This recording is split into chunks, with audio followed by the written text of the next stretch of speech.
सी और C++ के classes हुए, बट वो अपना अपना रहता है, मैं मानता हूँ। अपने क्लास का रिकॉर्डिंग होता है, ठीक है। हालांकि इसके पहले भी बहुत सारे क्लासेस के रिकॉर्डिंग्स किए हुए। So thank you so much and let's start. So fact n को कंसीडर किया हमने 5, तो हम नॉर्मली n की वैल्यू 5 रखी, 5 is not equal to 0, then ये, देन यहाँ पे फिर से आए n-1, तो 5-1 मतलब क्या, 4, राइट, 4, और n की वैल्यू क्या थी 5, तो ये वाला तो आपको समझ गया। चलो फिर से अब यहाँ पे देखिए, ये जो है ये कॉल होगा ना, कॉल होगा कि नहीं होगा, यस। तो उस टाइम क्या रहेगा, जब ये फंक्शन कॉल होगा तो उस टाइम n की वैल्यू क्या रहेंगी सर, 4, राइट। तो यहाँ पे क्या लिखोगे, फैक्ट क्या आ जाएगा 4, राइट, 4 वाला। तो उस टाइम क्या होगा, 4 इज इक्वल्स टू 0, तो 4 इक्वल्स टू 0 नहीं है सर, नो। फिर अंदर आओ, ये होगा क्या, नहीं, तो कहाँ पे जाएगा, एल्स में क्या दिख रहा है उसको, फिर से दिख रहा है उसको, फैक्ट 4-1, 4-1 क्या, 4-1 मतलब 3, राइट। तो ये क्या पे क्या आ जाएगा, 3, और n की वैल्यू उस टाइम क्या थी सर 4, तो यहाँ पे आ गया 3 इंटू 4 वाला, राइट है। फिर यहाँ पे फिर से कॉल हुआ तो उस टाइम n की वैल्यू क्या थी, 3 थी, नींद आ रही मेरे को, n की वैल्यू थी 3 इज इक्वल्स टू 0, नो, तो यहाँ पे रिटर्न 1 नहीं होगा, फिर से वो एल्स के इधर जाएगा और फिर से क्या होगा, फिर से वही फैक्ट, यहाँ पे अभी 3 के लिए चल रहा था, तो 3-1 मतलब ही 2, और वहां पे इनटू में क्या रहेगा 3, फिर से नीचे जाएगा, तो उस टाइम क्या वैल्यू हमने पास की है 2, तो उसके लिए 2 के लिए चलेगा, फिर से क्या रहेगा, फैक्ट 2-1 मतलब 1, राइट, 1 इंटू यहाँ पे क्या आ जाएगा 2, देन लास्ट फैक्ट, अब यहाँ पे क्या पास करे 1 तो आ गया 0, और वो मल्टीप्लाइड हो रहा है 1 से, तो ये आएगा एकदम सीधा प्रोसेस।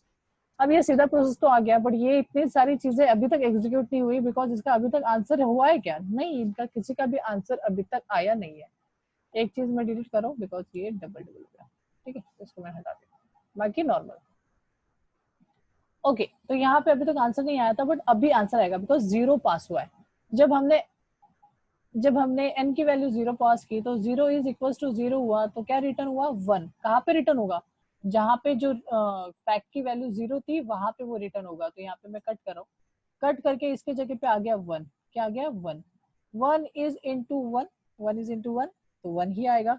अब ये जो आंसर था वो किसका रिटर्न था, इसका रिटर्न था, तो मतलब इसके जगह पे क्या आएगा 1 आएगा, 1 इंटू 2, तो आंसर आ गया 2, तो इसको कट करके क्या आ जाएगा 2, 2 इंटू 3 आंसर क्या आ जाएगा सर 6, तो 6 आ जाएगा, 6 इंटू 4 सर आंसर इज 24, तो आंसर आ जाएगा 24, 24 इंटू 5 तो क्या आ जाएगा 120। You can see this is nothing but your process of recursion में हमारा जो डेटा है वो इंटरमीडिएट स्टेट में सेव होता है, और फिर इन फर्दर वो क्या होता है रिट्रीव होते जाता है, जैसे स्टैक होता है। जिन लोगों को स्टैक नहीं पता उन लोग थोड़ा सा अपने बचपन का याद करो, पता नहीं तुम्हारे कॉलेज में या फिर स्कूल में ऐसा होता था कि नहीं होता था, पर हमारे इसमें होता था।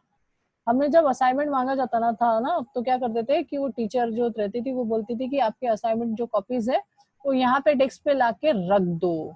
तो हमें बोला जाता था ऐसा कि यार डेस्क पे लाके रख दो, तो हम क्या करते थे, यार मेरी जो कॉपी है वो नीचे रहेगी, फिर दूसरे की, फिर तीसरे की, फिर चौथे की, फिर पांचवी की, फिर छठवीं की। ऐसा क्यों करते थे, बिकॉज जो मैम है वो सबसे पहले जो आखिरी जो किताब रखी है वो किताब पिक करेंगे। सो इसी को बोला जाता है स्टैक। स्टैक में क्या होता है, जो सबसे पहले जो किताब रखी है वो सबसे लास्ट में निकलती है, और आप देख रहे हो जो सबसे लास्ट में जो चीज चालू हुई थी वो सॉरी जो सबसे पहले जो चीज चालू हुई थी वो सबसे लास्ट में एग्जीक्यूट हुई है। सो ये जो फिनोमिना यूज करता है वो स्टैक का है।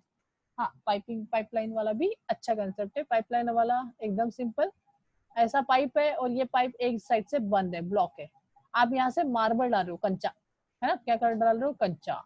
अब यहाँ पे कंचे डालते जा रहे हो, जो सबसे पहला कंचा डाला वो सबसे आखिरी में निकलेगा, बिकॉज आप क्या कर रहे हो, एक के ऊपर एक कंचे डालते जा रहे हो। सो मार्बल, फर्स्ट मार्बल जो डाला है वो सबसे लास्ट में निकलेगा, और जो सबसे लास्ट में मार्बल डाला था वो सबसे पहले निकलेगा। सेम चीज है, जैसे एग्जीक्यूशन हुआ तो पहले इसका आंसर आया, फिर इसका आंसर आने के बाद सेकंड हुआ, फिर सेकंड का आंसर आया, फिर थर्ड हुआ, फिर थर्ड का आंसर, ऐसा करते हुए जो सबसे पहले जो मैनिपुलेशन हुआ था उसका आंसर आया, और तभी जाके हमें ये जो आंसर मिला that is 120। So that is nothing but your recursion. तो इसी को बोला जाता है रिकर्जन। रिकर्जन से सिर्फ और सिर्फ फैक्टोरियल वाला ही नहीं होता, बहुत सारे होते हैं, but as example factorial easy पड़ता है, इसलिए सभी जन आपको फैक्टोरियल वाला ही पढ़ाते हैं एज अ रिकर्जन। बट आप रिकर्जन के थ्रू कोई भी क्या बोलता, कोई भी मैथमेटिकल इक्वेशंस वाले प्रॉब्लम्स कर सकते हो। याद रखना जितनी भी सारी चीजें रिकर्जन से होती है वो सारी चीजें फॉर लूप से होगी ऐसा नहीं है। मतलब ये जो फैक्टोरियल वाला प्रॉब्लम है ना, ये आप फॉर लूप से भी कर सकते हो, व्हाइल लूप से भी कर सकते हो। तो क्या सर वो रिकर्जन हुआ? नहीं, उसको रिकर्जन नहीं बोला जाता। ओके, सो जितना भी सारा कुछ फॉर लूप से या फिर लूप से होता है वो आप रिकर्जन से कर सकते हो, बट जो भी चीज रिकर्जन से होती है वो सारी चीजें आप फॉर लूप के थ्रू अचीव नहीं कर सकते, बिकॉज ये एक फंक्शन है। फंक्शन का अलग काम होता है और लूप्स का अलग काम होता है। आप वहां पे लॉजिक नहीं फॉर्मेशन कर सकते, बट फैक्टोरियल्स या फिर रिकर्जन में आप कर सकते हो। उसके डिसएडवांटेजेस मैंने बता दिया था। सो डिसएडवांटेजेस कौन से थोड़ा आप मेरे को थोड़ा एक बार रिकॉल कर दो। मेरे को थोड़ा आता तो है बट मैं भूल गया। So what is the disadvantages of recursion? सबसे पहले व्हाट इज रिकर्जन के लिए आप थोड़ा लिख दो, then what is the disadvantages of recursion. दो डिसएडवांटेजेस मैंने बताया था, वो दो वर्ड भी लिख दिया तो भी चलेगा।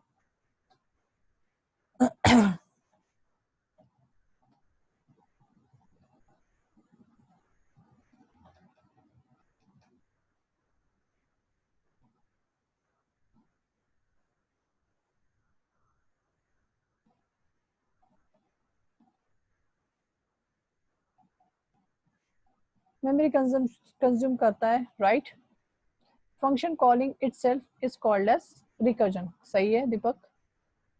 एग्जीक्यूशन टाइम ज्यादा लेता है, right. Slower the processor, right, सही है।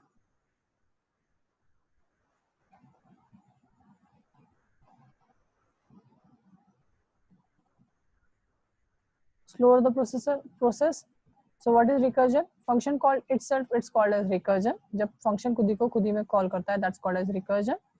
Second, फंक्शन एक सॉरी रिकर्जन जो है वो एक स्लोअर प्रोसेस है, बिकॉज जब तक वो प्रोसेस कंप्लीट नहीं होगा तब तक वो मीन को एग्जीक्यूट नहीं करेगा। So that is the second.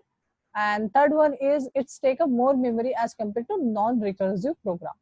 सो ये थे तीन दो डिसएडवांटेजेस और एक उसका डेफिनेशन। सो ये याद रखना है। Where we use the recursion in mathematical operation, कहाँ पे हम रिकर्जन को यूज करते हैं? तो सबसे ज्यादा मैथमेटिकल ऑपरेशन के वक्त यूज करते हैं, right. So that is nothing but हमारा फंक्शन। तो ये फंक्शन चैप्टर यहाँ पे खत्म होता है। देन उसके बाद है स्टोरेज क्लासेस इन सी। क्या है स्टोरेज क्लासेस? अच्छे से सुनिए, क्या है ये स्टोरेज क्लासेस। अभी जो नेक्स्ट है that is called storage classes. 3-4 बार इसलिए बोला बिकॉज ये याद होना चाहिए कि ये क्या है स्टोरेज क्लासेस। स्टोरेज क्लासेस में दो चीजें सबसे पहले देखना है, मतलब स्टोरेज क्लासेस के भी पहले दो चीजें हमें पता होनी चाहिए। First one is scope and second one is life time. तो आपको बताना है स्कोप क्या और लाइफ टाइम क्या, राइट। तो चलिए यहाँ पे आपका इनपुट लगेगा और आंसर जल्दी जल्दी बताना, बिकॉज फिर जल्दी जल्दी मैं सोने दे दूंगा। जैसे अपन बचपन में करते थे ना, मम्मी करती थी बेटा पहले इतना पढ़ ले फिर सो जाना, सेम चीज। बेटा पहले इसका आंसर दे दो फिर सो जाना, राइट। सो वैसे ही है हमारा एक फंक्शन बनाया, फंक्शन का नाम कर दिया मैंने माई, और यहाँ पे सपोज मैं एक वेरिएबल बनाता हूँ int a equals to suppose 200 ना, जो भी देना है वो दे दो, ठीक है। देन उसके बाद फिर से एक variable p equals to 66 and यहाँ पे कुछ variable int c equals to 10 और एक वेरिएबल suppose x and x equals to a plus c plus p, okay, and printf comma x. So what is the output? हो गया मेरा code complete हो गया। what is the output? क्या output आएगा?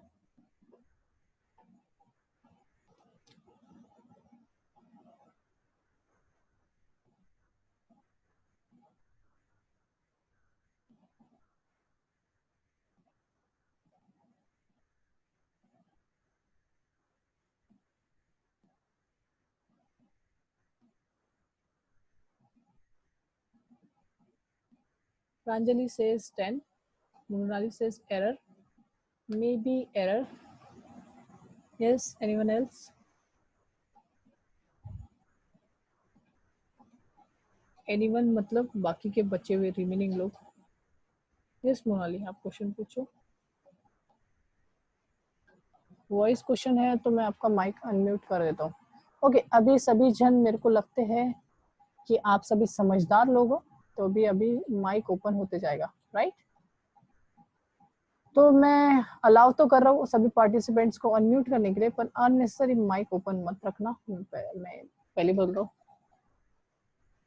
कि अननेसेसरी माइक अगर ओपन करोगे तो बाकी को डिस्टर्ब होगा। सो आपको अलाउ है, आप आपको खुद को अनम्यूट करके पूछ सकते हो। गार्बेज वैल्यू रहेंगी तो पता नहीं आंसर, राइट? कोई इशू नहीं है, गार्बेज वैल्यू रहेंगी तो सही बात है, आंसर हम बता नहीं सकते। तो आंसर है एरर, बिकॉज मैंने इसके पहले वाले जब प्रोग्राम मतलब सेशन स्टार्ट किया था ना, फर्स्ट वाला, उसमें मैंने बताया था अगर किसी फंक्शन के अंदर अगर आप क्या करते हो, वेरिएबल डिक्लेयर करते हो, तो उस वेरिएबल को बोला जाता है लोकल वेरिएबल। क्या बोला जाता है? लोकल।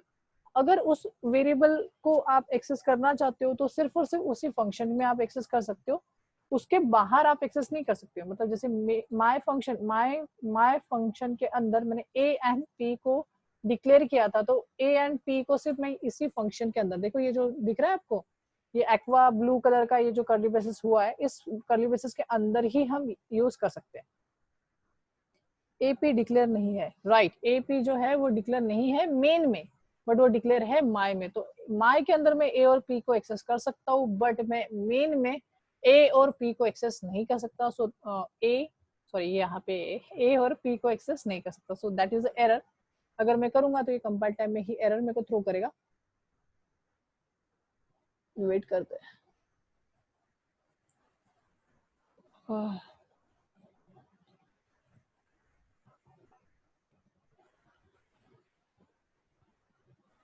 यू कैन सी यहाँ पे एरर आ गया। क्या बोल रहा है? चलो देखते हैं, हम एक बार नजर मारते हैं। तो नजर में हमें दिख रहा है कि error A is undeclared and P is undeclared, मतलब दोनों क्या है? अनडिक्लेयर्ड है, राइट? सो यहाँ पे हम ऐसा कर सकते हैं। सो नेक्स्ट है, ये क्वेश्चन समझ गया, तो इसी को बोला जाता है स्कोप। स्कोप मतलब कौन सा वेरिएबल कहाँ तक दिखेगा, हम कहाँ तक उसको एक्सेस कर सकते हैं, उसको बोला जाता है scope. Let's go and check it out our statement. Scope, the scope of the variable, चलो फिर पूरा पढ़ते हैं। The scope of the variable refer to the extent to which part of the program have the access to that variable। कहाँ तक हम उस variable को एक्सेस कर सकते, किस पार्ट तक हम उस वेरिएबल को एक्सेस कर सकते। इन अदर वर्ड्स, दूसरे शब्दों में बोला जाएगा, where the variable is visible, कहाँ तक वेरिएबल विजिबल रहेगा, कहाँ तक प्रोग्राम में हम उसको यूज कर सकते हैं, that is nothing but a scope. तो ये हो गया स्कोप। सेकंड होता है आपका लाइफ। क्या होता है उसका? Life. For example int a plus plus, oh a में तो मैंने कुछ डाला ही नहीं, तो क्या प्लस प्लस प्लस होगा? गार्बेज वैल्यू प्लस प्लस, पर मुझे बता ही नहीं था उसमें कौन सी वैल्यू, तो मैं डाल देता हूँ ए।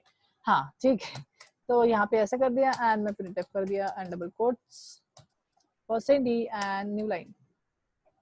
सो सपोज कॉमा करके ए, सेव। ओके, ये जो है ये ताम झाम को हटा दे जो मैंने किया था, और सिंपली बस और बस मैं वो फंक्शन का कॉल रखता हूँ माई। ओके, माई फंक्शन को क्या किया? सिंपली कॉल हुआ। आंसर कंपाइल करता हूँ, there is no error. Okay, हाँ आंसर, आंसर बताओ क्या होगा, क्या प्रिंट होगा?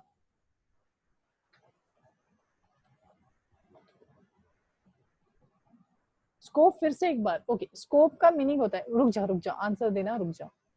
प्रांजलि पूछ रही है स्कोप फिर से एक बार। स्कोप का मीनिंग वो वेरिएबल, अगर मैं कोई भी वेरिएबल कहीं पे भी डिक्लेयर कर रहा हूँ तो उसको मैं कहाँ तक यूज कर सकता हूँ, that is called as scope.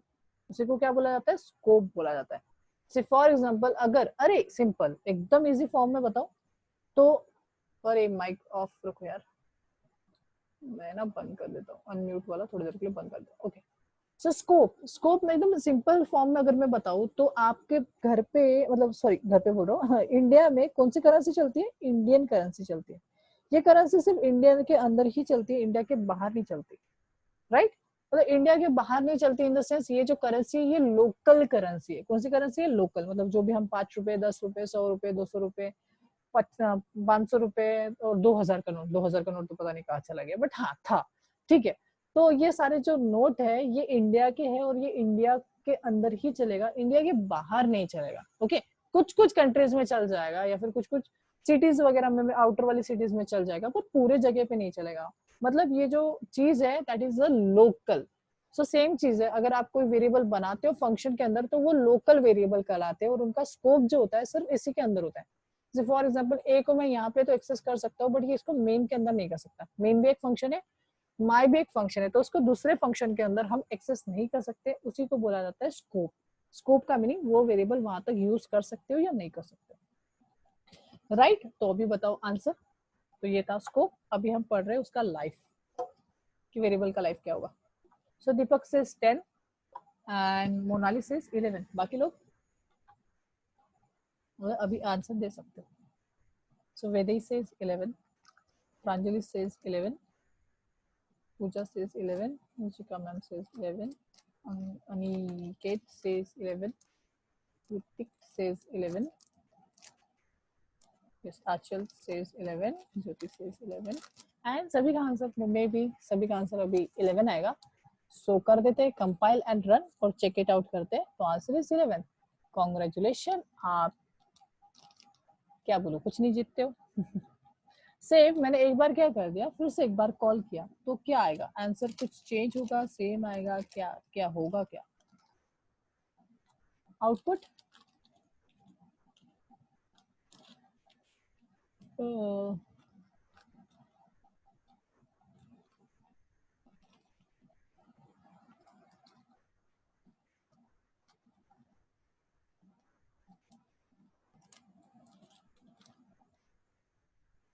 Vaidhi says 11-11, Pranali says, Achal says 11-11, Pranjali says 11-11, Deepak says 11. Single 11. बाकी लोग सर पता नहीं, हम भगवान के साइड में। हम किसी के साइड में नहीं, हम भगवान के साइड में। ज्योति says 11-11. सो करेक्ट है, 11-11 ही आएगा, बिकॉज कितने भी बार फंक्शन कर लो, फंक्शनलिटी थोड़ी करना चेंज होने वाली, फंक्शनलिटी तो वही आएंगे ना। एक बार कॉल करो, 10 बार कॉल करो, या फिर कितनी भी बार कॉल करो, तो इसको बोला जाता है लाइफ। इसको क्या बोला जाता है? इस वेरिएबल का लाइफ। सर मतलब नहीं समझा ना, ये वाला तो समझा ही नहीं। चलो पुराना वाला तो समझा था, साला ये वाला नहीं समझा। ओके, अगर ये समझा नहीं है तो मैं एक बार आपको ना ड्रॉ करके समझा देता हूँ। तो कैसा होता है, तो कैसा होता है, हाँ चलो देखते हैं कैसा होता है। तो यहाँ पे एक वेरिएबल बना है हमें ए, तो उसको नाम दे देते हैं a. So this is nothing but a, और ए के अंदर है 10। ओके, तो जब भी आप फंक्शन कॉल करते हो, जैसे यहाँ पे ये फंक्शन कॉल हुआ तो ये वेरिएबल क्रिएट हुआ, इस वेरिएबल के अंदर ये 10 आके सेव हो गया। देन उसके बाद आपने प्लस प्लस किए, प्लस प्लस होना मतलब वो वेरिएबल का डेटा क्या होना, एक से इंक्रीमेंट होना। सर ये तो पता है, राइट। सो एक से इंक्रीमेंट हो गया तो वो 11 हो गया, 11 प्रिंट हो गया। जैसे ही वो फंक्शन क्लोजिंग दिखा, मतलब ये क्लोज दिखा, तो क्या होता है, ये जो वेरिएबल होता है ये मेमोरी से डिलीट हो जाता है। क्या हो जाता है? इरेज हो जाता है। तो फर्स्ट टाइम हमें जो प्रिंट होके मिला तो वो था 11। क्या प्रिंट हुआ था? 11। देन फिर से एक बार फंक्शन कॉल हुआ तो फिर से एक बार क्या हुआ, फिर से एक बार वो वेरिएबल फिर से रिक्रिएट होगा, कोई दूसरी मेमोरी में, कोई दूसरी मेमोरी कंज्यूम होगी, और उसका भी नाम क्या होगा? सर ए ही। और उस ए में क्या डाल रहे हैं? फिर सर फिर से 10 10 डाला, फिर 10 को क्या किया? इंक्रीमेंट। इंक्रीमेंट करना मतलब एक से इंक्रीमेंट करना। देन उसके जगह पे आ जाएगा 11, राइट। देन उसके बाद क्या होगा? प्रिंट हो जाएगा। प्रिंट होगा मतलब 11 इस टाइम भी प्रिंट होगा। देन उसके बाद क्या दिख रहा है? क्लोजिंग। क्लोजिंग जैसी होता है फंक्शन, ये हो जाता है डिलीट, मेमोरी से क्या हो जाता है? इरेज। तो ये है एक मैजिकल बॉक्स, मैजिकल वेरिएबल, जो कुछ देर के लिए रहता है। कब तक रहता है? जब तक opening and closing curly braces नहीं आ जाता। जैसे क्लोजिंग कर्ली ब्रेसेस आता है तो वो डिलीट हो जाता है, मेमोरी से इरेज हो जाता है। So that type of variable, local variable, तो उसका जो लाइफ होता है वो इतना ही होता है। स्टार्टिंग कर्ली ब्रेसेस पे उसका लाइफ स्टार्ट होता है और यहाँ पे उसका लाइफ क्लोज हो जाता है। लाइफ खत्म होना मतलब ही वो वेरिएबल मेमोरी से डी अलोकेट होना। क्या हो जाना? डी अलोकेट मतलब वहां से वो निकल जाना, रिमूव हो जाना। So that's called as deallocate the memory, allocation and deallocation, it's called the life. Okay, so फिर से एक बार देखते हैं लाइफ। ओ यहाँ पे मेरे को रिमूव करना पड़ेगा। Okay, life time. The life time means how long the variable persist, कितने देर तक हमारा जो वेरिएबल है ये रहता है। परसिस्ट करना मतलब रहना। persist in the memory over when the variable is stored is storage is allocated and deallocated। वहां पे स्पेस चाहिए था एंड के बीच बाद। अलोकेट होना और डीअलोकेट होना मतलब कब तक हमारा वेरिएबल का जो डेटा, सॉरी वेरिएबल के लिए जो मेमोरी रहेंगी वो कब तक अलोकेट और डीअलोकेट होगी। तो scope is also affect the variable life, scope जो होता है वो भी कभी कभी अफेक्ट करता है, बोल रहा है वो scope of sorry life time से। सर ऐसा कैसे? सेम चीज देखिए, जहां पे आपका स्कोप खत्म हो रहा था वहीं पे वो क्या हो रहा है, उसका वेरिएबल का लाइफ टाइम भी खत्म हो जा रहा है, so that is called as life time. आप लाइफ टाइम बढ़ा सकते हो, कुछ कुछ स्टोरेज क्लासेस होते हैं जिसके थ्रू आप लाइफ टाइम बढ़ा सकते हो।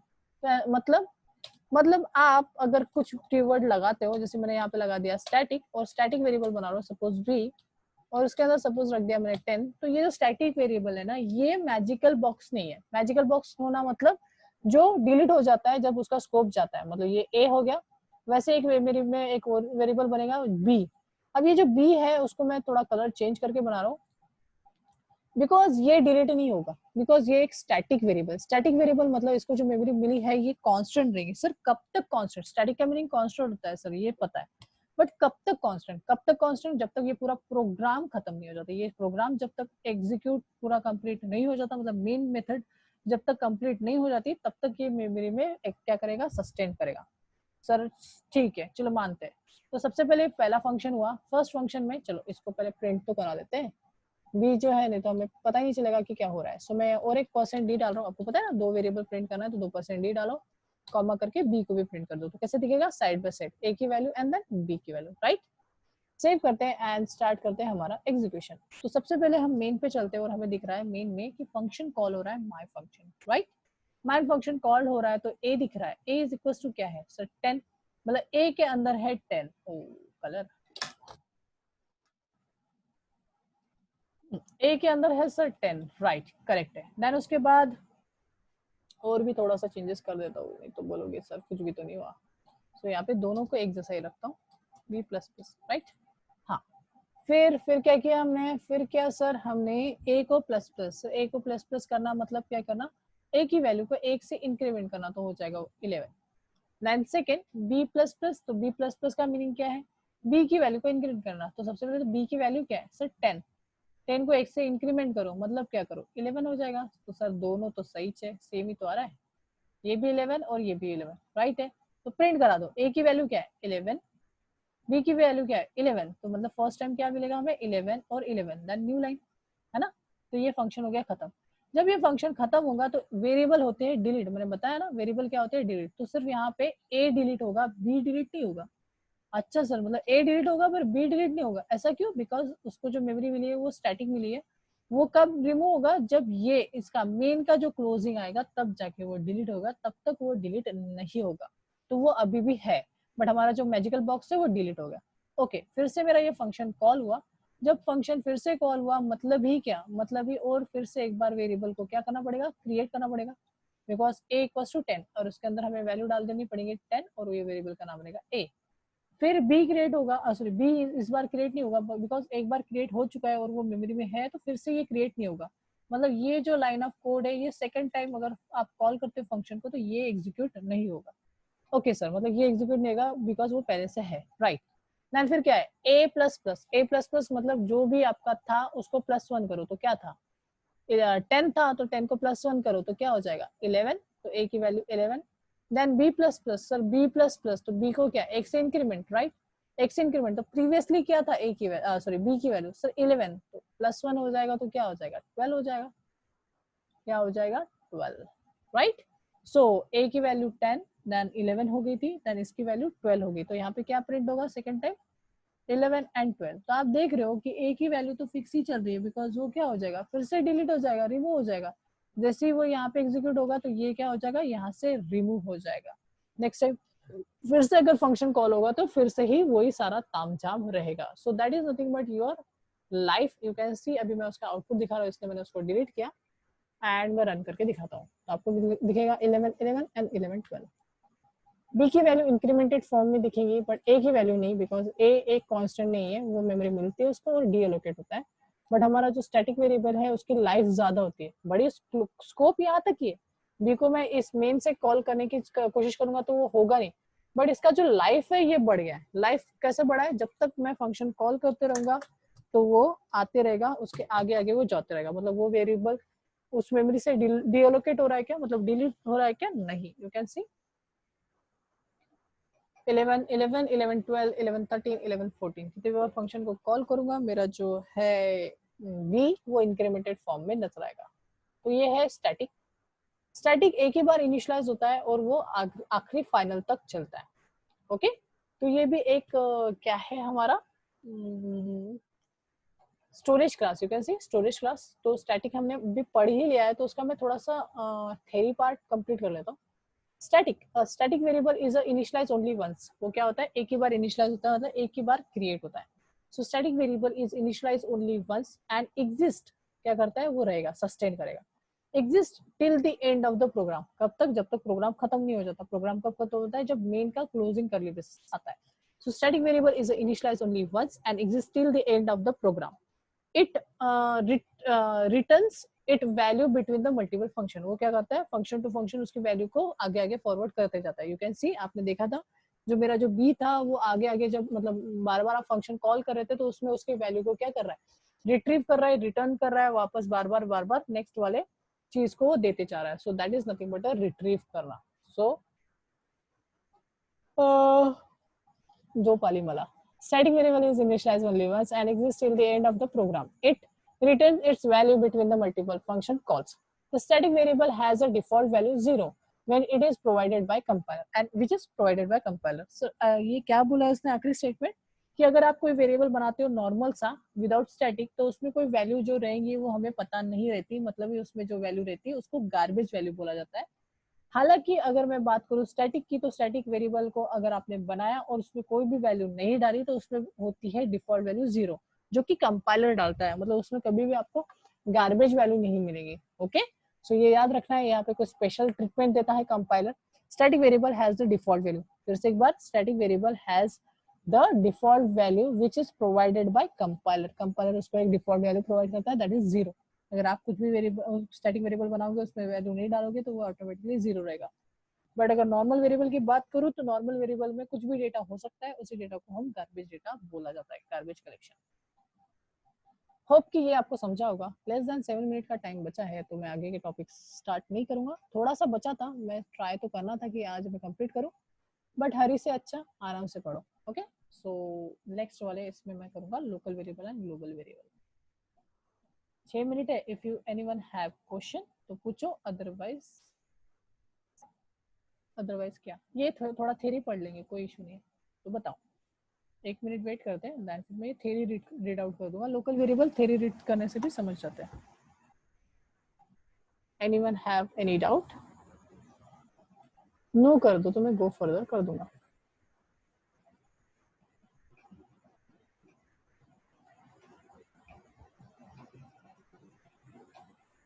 समझ में आता है, कल एक आपको फीडबैक फॉर्म मिलेगा, समझ में आता है, डाउट प्रॉब्लम है, डाउट सॉल्व नहीं करते सर, ऐसा वैसा जो भी कुछ है, तो आप वो फीडबैक फॉर्म में डाल सकते हो। तो क्योंकि मैं फिर नेक्स्ट वाले सेशंस में उसको कैसा उस चीज को देखता हूँ, फिर मैं इम्प्रूव करने की कोशिश करता हूँ।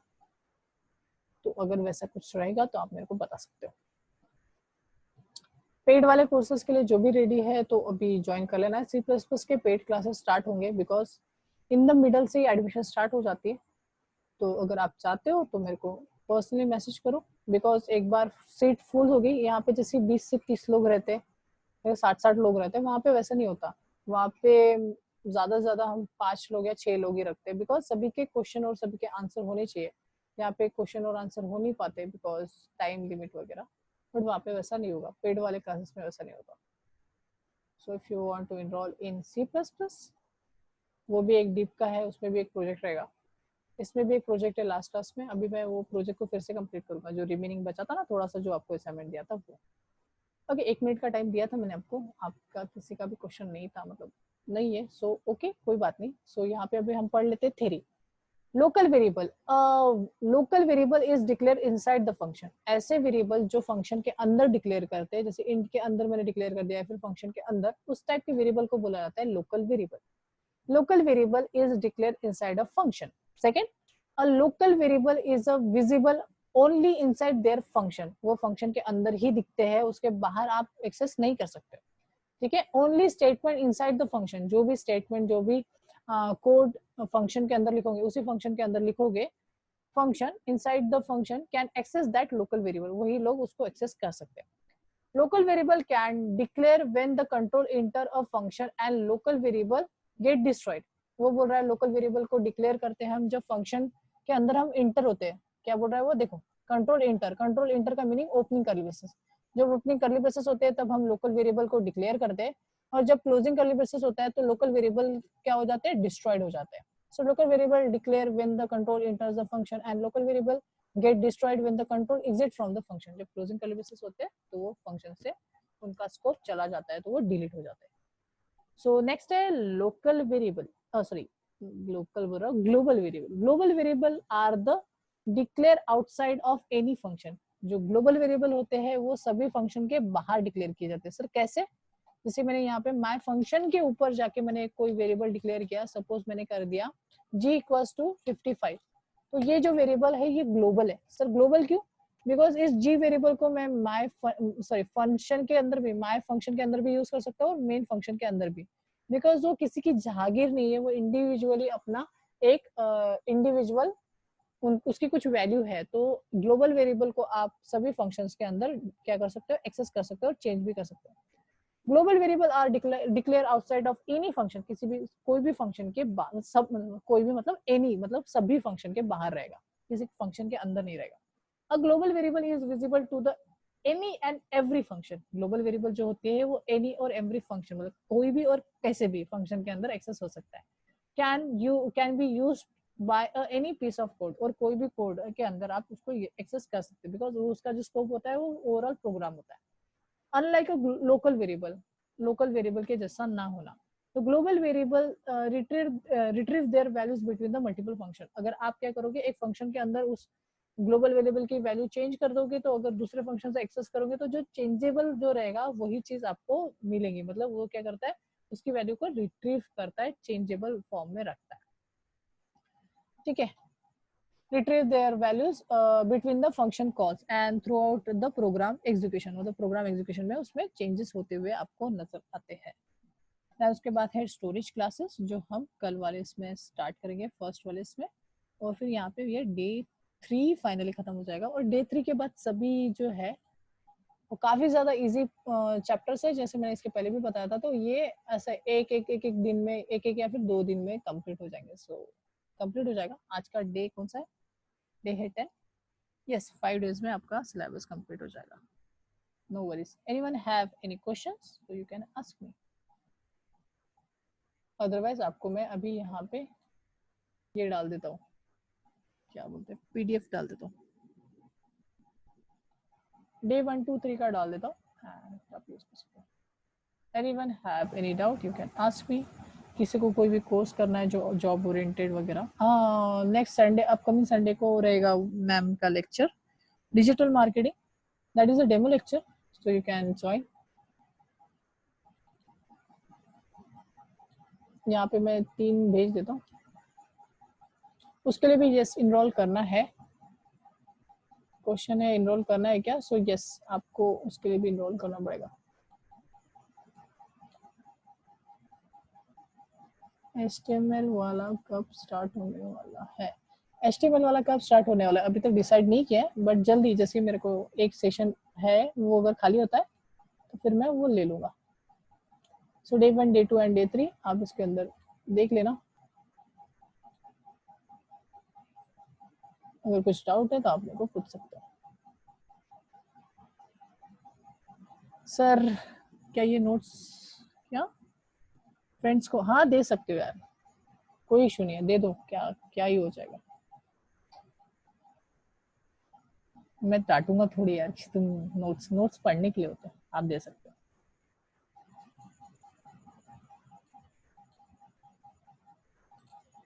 Okay, thank you so much and good night. 1 minute बचा.